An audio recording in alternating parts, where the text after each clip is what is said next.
The three most influential generations that we have in the workplace right now are they're going to be baby boomers, they're going to be Xers and millennials.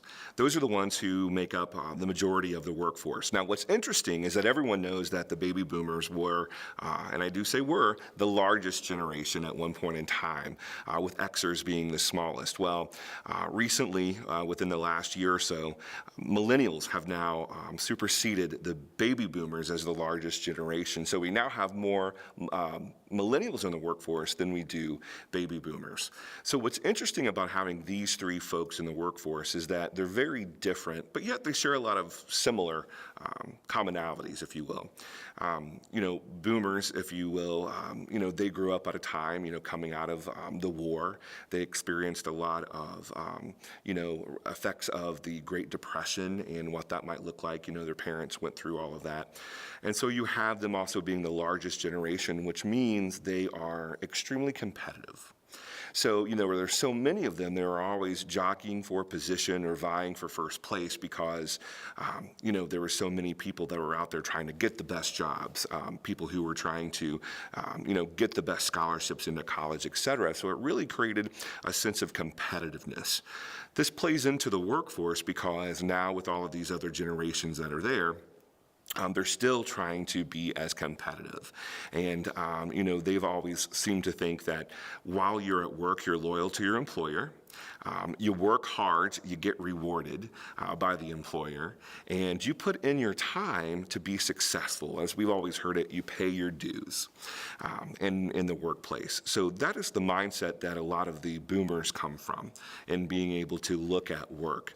Then you have the Xers who come along and say, we don't necessarily subscribe to those same ideals. The Xers came from a time where both parents were working, and we had the big divorce started to appear, right? Single parent homes where, a lot of these kids were raised where they had to stay home by themselves. You might be familiar with terms such as latchkey kids, and these were kids that would come home and stay by themselves after school for a particular period of time until, their single parent came home or both of their parents came home. Those are what, Xers really experience. Xers also experienced a great deal of layoffs. They're seeing their parents lose their jobs throughout, their parents' career, seeing what it was like after their parents worked for companies, 15, 20, 25 years and losing their job. So that shaped their perspective as well on how they viewed the employer-employee relationship. So with Xers, they look at it as, I don't necessarily trust my employer. I can't put all my eggs in one basket, if you will, and think that I'm going to be employed with this employer for all of my life and retire from here, and they're going to supply my livelihood. So when we look at Xers, that's where they come from. That's their perspective, just based on their experiences. And then we come to our millennials, which, probably one of the most talked about generations because they are different than any other generation that's out there. At least that's what we've been told. But baby boomers and millennials share, quite a few common traits, if you will, overall, such as wanting to be the best. Millennials want to be the best. They want to utilize their time the best way. They're really big on technology. They were probably the first generation that was born with technology in their hands. Technology got more introduced during Xer periods, but millennials have had technology from day one. They're also the generation of communication, where they have so many tools of communication and being able to get information. They were also the first generation that grew up with the internet from day one and being able to have access to the information superhighway. So when the millennials are looking at being able to communicate and collect information or gather information, they go to the internet or other kinds of social tools to be able to do that. That's very, very different than other generations. For example, We look at the boomers who really focus a lot on relationship building, and that means I need to spend time one-on-one with someone and be able to build that relationship. Whereas millennials don't really view it the same way because they do most of their communicating through text message or through Instagram or Snapchat or other electronic means, email, if you will, using things like that. And so it's very different as we look at the millennials from that. I would say, and get quite a fun little chuckle out of it, is that millennials were the first generation that could actually tweet the president and get a response. So that right there tells you the types of individuals that we're dealing with, how different that generation is, how they rely on technology, and what that is like. Working with these generations can present quite a quandary in how you determine how you serve them and how you earn their business or build relationships and communicate. I think because we have all of these generations within the workforce, you have to use a multi-generational, if you will, approach, multi-directional, multifunctional on how you actually reach out and talk to these individuals. Obviously, we know that because baby boomers build so much on relationship building, the old phone call, the showing up at the workplace, bringing in snacks or scheduling a lunch or something works very well for boomers. They like that human interaction. They prefer to have that, and that's how they build trust. You probably will recall back in the days when we had agreements that were called a gentleman's handshake. And the baby boomers were raised on that. They saw their parents and their grandparents, enter into contracts or do business with the local folks just on that handshake. And so when we look at baby boomers, they still contain a lot of those ideals in having that connection, that connectivity, building trust, et cetera. That's great when using that approach for them, but that approach doesn't necessarily work for our Generation Xers or our millennials. Both Generation Xers and millennials have a preference of communication that includes electronic means, primarily because they're trying to manage their time, or they just view that it's more efficient for us to be able to get some of the small talk, to get some of the initial things out of the way. Xers really have a preference for email communication. That's how they prefer to communicate because they like to be able to control their time. Remember, they're automatically a skeptical generation anyway based on what's happened, what they saw happened, throughout their childhood and growing up. So they're automatically skeptical of people, and trust is not something that's instantaneous. And so they prefer to have that initial email communication. Let's communicate, and get the small talk out of the way through email. Once we've realized that we've probably come to some common ground, then we can talk, and then we can interact with each other on a face-to-face basis. Millennials, on the other hand, really prefer everything electronic because, again, they were raised in such a way that all information was at their fingertips. They are used to going and researching and getting information from the internet. That's just their modes of communication. So being able to approach millennials from a sales perspective means that we kind of have to change our approach a little bit. The old ways that we used to utilize with our boomers that we know we say are tried and true, they're successful, we know that they've worked, maybe aren't working quite as much as they were or as effective when we're working with our Xers and our millennials. So we have to adapt our approach in being able to do that, which means we may have to do more electronic communication, whether that's through email campaigns, whether that's through setting up webinars about information, whether that's doing demonstrations about, hey, here's the product, this is what it can do, being able to outline some of the high points of, what the product can offer or serve them. What are some of the resources that you get along with the product? Is there information online? Is there a place for me to be able to find this information? Millennials and Xers would rather do the research on their own and look at it first before engaging in a telephone call with you as a salesperson or trying to help them and educate them about the product. They want to look at the information first, read it, get up to speed, and then have a conversation with you about that. So that is quite different than perhaps we've approached sales in the past, and we've really got to take a look at that and our approach and say, okay, who is our customer? Where do they fit within this spectrum of generations within the workplace? And how do we how do we best approach them based on what we know about their communication preferences, their style, and really what's important to them. Now, obviously, these are more generalizations and, based on research of the generations. And, some Xers may prefer more one-on-one communication. So just means that we have to try different means and expand our reach in the ways that we actually communicate with these folks. Now, our goal.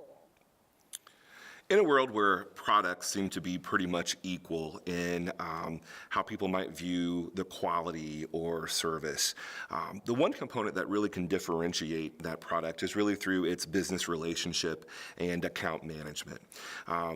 That's something that I think really sets most people apart these days is service. How do we service? How do we build that relationship with our client and be able to maintain that and so that we can earn their business and keep them loyal to our products? That's a question I think most people are asking themselves all over the world who has a product or who is trying to earn more customers. A big part of that really does have to do with the approach into relationship management with all of these different generations that are within the workplace. Each of these generations have something a little different that they expect from us as we service them or we build a relationship, and I think we have to pay attention to that. For example, with boomers, obviously we've talked about how they like the one-on-one communication, but they also need to know that, what is the product doing for them? How does it make them special? How does it make what they're doing or the customers they're serving, how does it really relate to them to differentiate what they're selling to their customer different? And so being able to help educate them is important, for boomers to be able to understand and realize that information. Also with boomers, they really depend on, some recognition. They like that recognition. So however you can recognize them, maybe if they're selling a lot of the product on your behalf, or they're selling a lot of product to their customers, or they have special requests, or they're doing something different to be able to promote the product, they like that recognition. So whether that's verbal, whether that's through some type of lunch, taking them to lunch, buying them something, throwing a party. I don't know. You find out what's important to that customer that's within who that boomer is and what they like, and you're able to reward them that way. I think that's important to kind of pay attention to as well. You also have to remember with the boomers that they really are a little bit more high touch in what they expect from us being able to build that relationship. So that means, yes, more phone calls, more visits, more personal interaction. That's really important when we're dealing with them. Now, when we look at our Generation X, it's different because really they prefer a little bit more communication electronically, as we said. Generation X, as I said, is a little bit more skeptical, so we have to do more to be able to build that relationship. A lot of us were taught respect our elders. We automatically were supposed to respect people who were older. Generation X is the generation that really first began to break that down and into the millennials. And so it's almost you have to respect me before I will respect you. So that means we have to earn their trust, earn their respect, and we have to do that in such a way that we're showing them that, we're providing good products, that we're going to provide good service, we're going to help them with their customers, whatever that is. And with Generation X, it's going to be a little bit more through the electronic means. I would say that's probably more of a blend in the way that you actually approach Generation X. The personal contact and the personal relationship is important to Generation X, but only on the back end of the initial establishment of the sale. So if we're already servicing them and we've won their business, we still have to communicate with them through electronic means and provide those electronic modes, but we also need to do a few calls, so reach out, let's schedule a meeting or schedule an appointment. They're going to be a little less reliant on the communication, the personal communication, but they're going to expect a little bit of it on the back end to keep it going. But they're really going to expect a little bit more self-accessible resources and tools in that sense, and being able to manage that relationship. The millennials, on the other hand, are going to be on the far end of the spectrum. They really prefer to deal with everything in an electronic means. That means they want online tools, they want online tutorials, they want ways to be able to access information online. They want to get that 24 hours a day, 7 days a week at their convenience.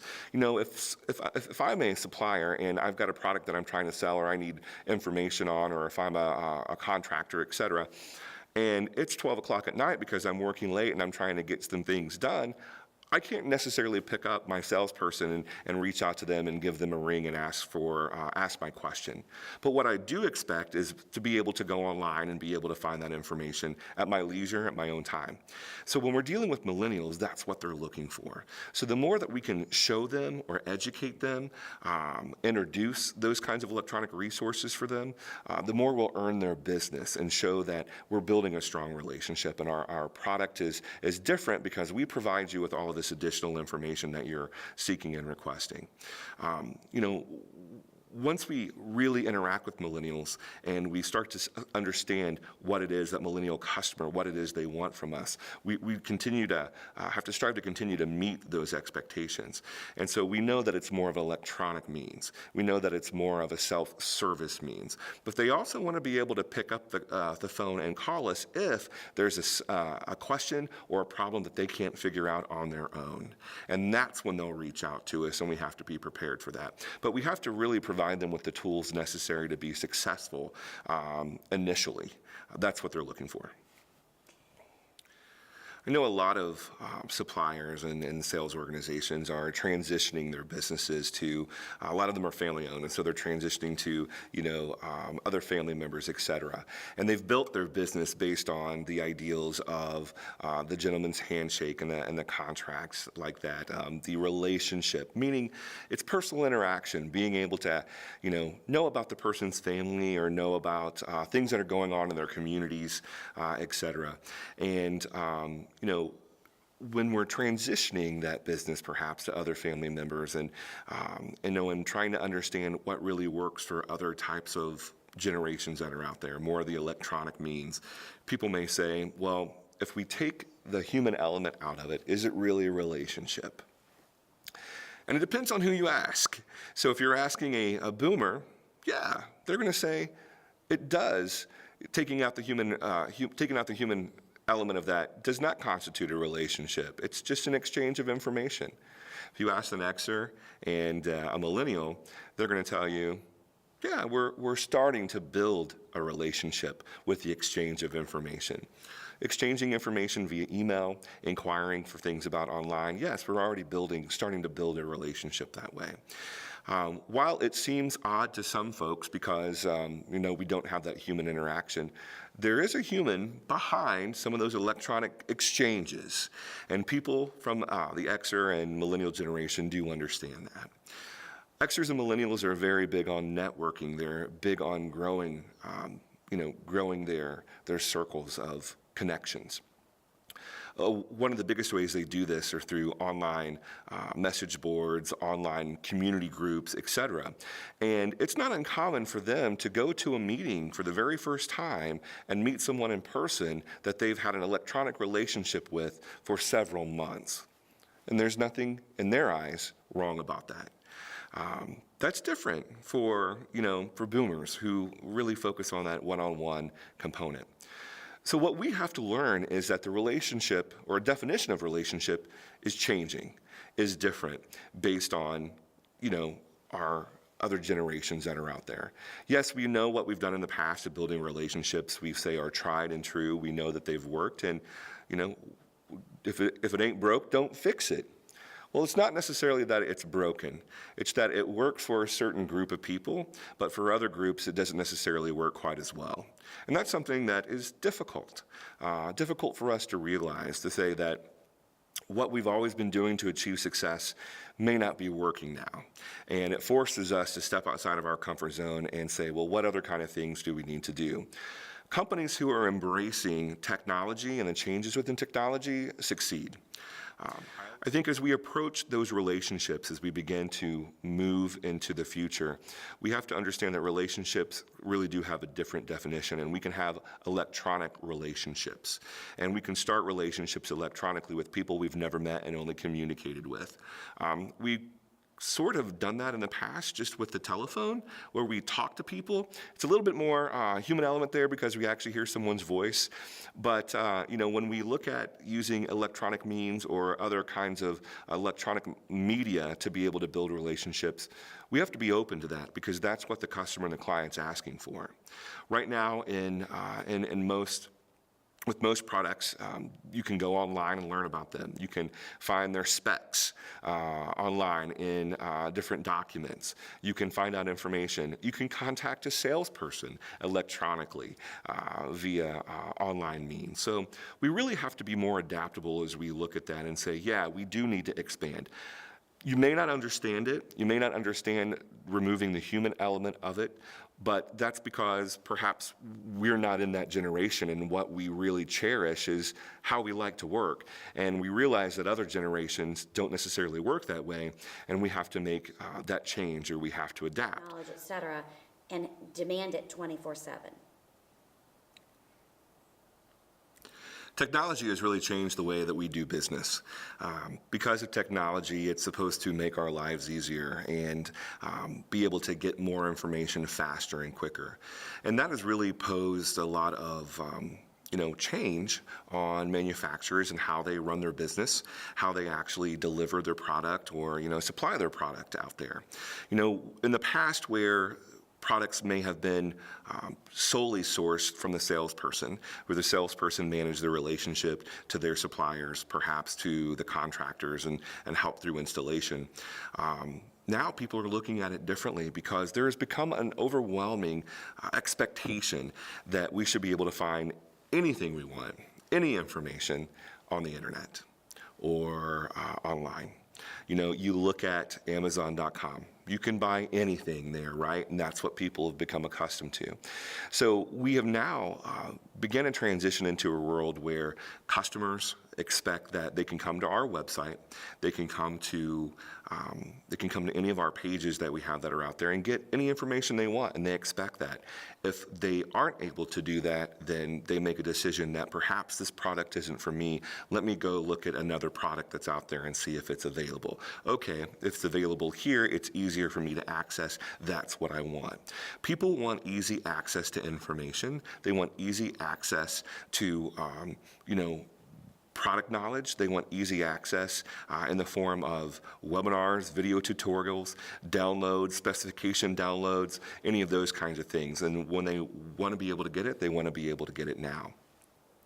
That is really from a standpoint of a manufacturer. Says, well, how do we continue to allow our sales force to be able to have that client relationship, but now we're being asked to have a connectivity or have a connection with the customer. And how do we do that? And the question is, I don't know. We have to figure that out. We have to figure out what makes sense for us. And, what does that relationship look like? Should we be afraid? Absolutely not. Should it be something that we are scared about? No. Will we be scared? Probably, because it's change, right? And change is scary.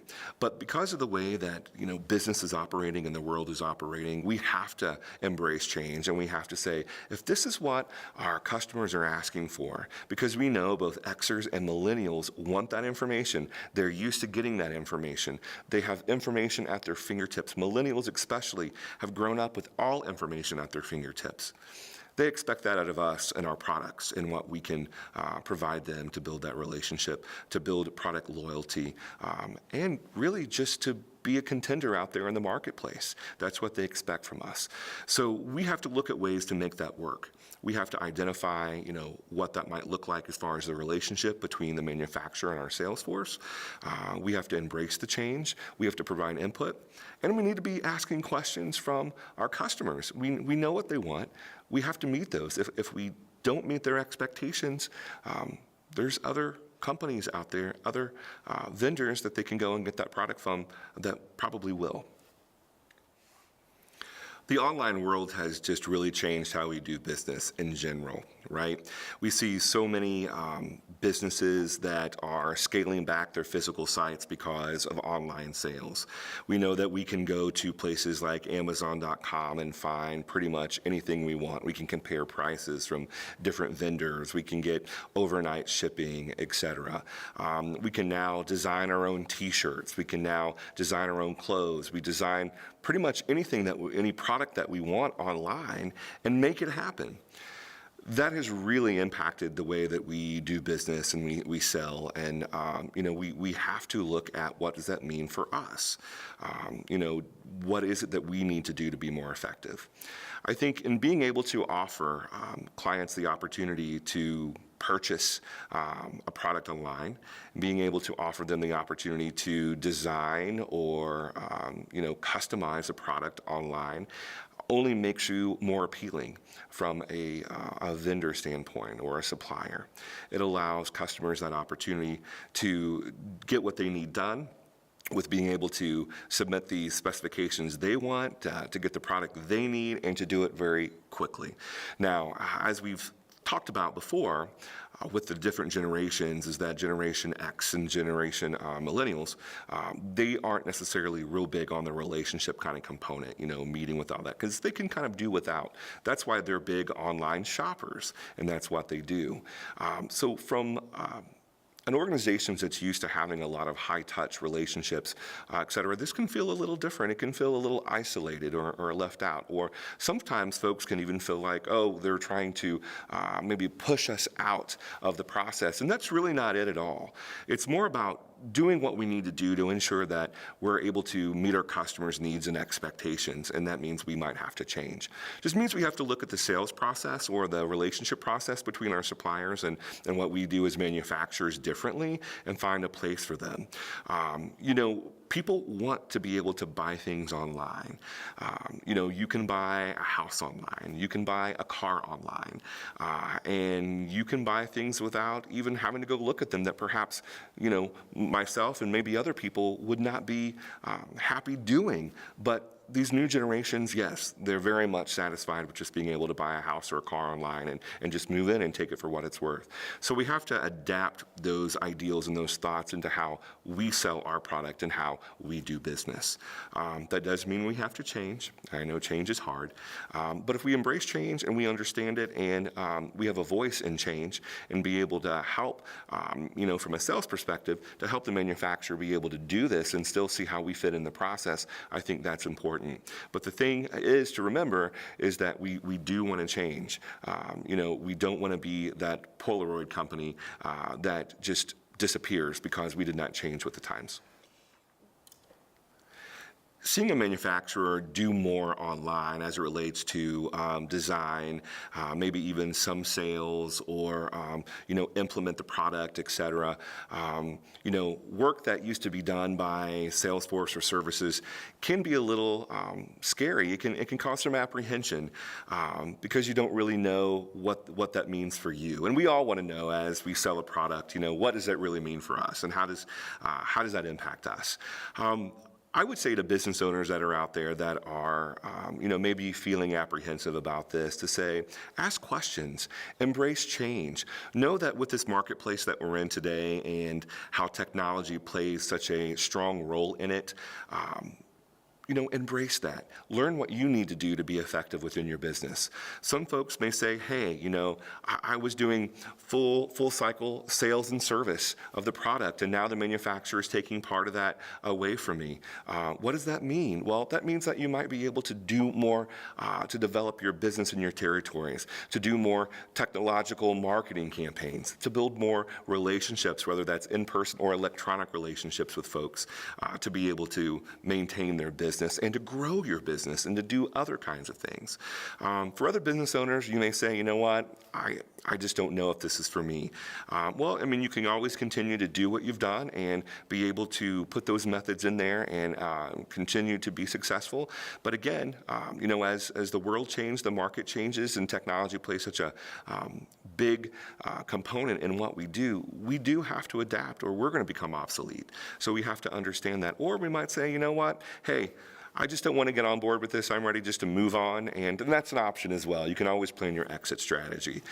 But for folks who are really wanting to grow the business and really wanting to stay in there, and really it's all about the customer and how we can supply the customer with the best product that's out there, how we can supply the customer with the best service that we can give them and be available to them, I'd say be open-minded. embrace change, find ways that we can, work together with the manufacturer, understand where we fit in the process, ask questions about how can you help us continue to grow from a technological standpoint to service our customers. Hey, manufacturer, what ideas do you have? How do we partner together on this? What does this look like for us? Those are all questions that I would encourage the business owner to ask.